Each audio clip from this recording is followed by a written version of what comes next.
தெய்வ பலம், தெய்வ சக்தி, தெய்வ அம்சம் நிறைந்த கிரிவலம் போகிறது எந்தெந்த கிழமையில் கிரிவலம் போனால் என்ன பலன் கிடைக்கும் அப்படிங்கிறத பற்றி தெரிஞ்சுக்கோங்க. ஞாயிற்றுக்கிழமையில் கிரிவலம் போனீங்கன்னு சொன்னால் தீராத பாவங்கள்லாம் நீங்கி சிவபெருமானுடைய பரிபூர்ண அருள் கிடைக்குங்க.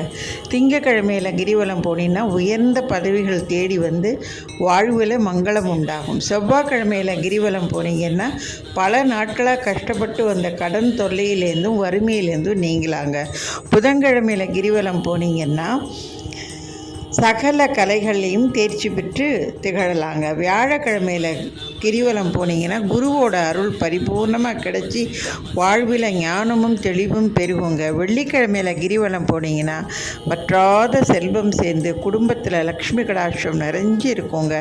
சனிக்கிழமையில் கிரிவலம் போனீங்கன்னா நவக்கிரக தோஷங்கள்லாம் நீங்கி எடுத்த காரியங்களில் மாபெரும் வெற்றி கிடைக்குங்க.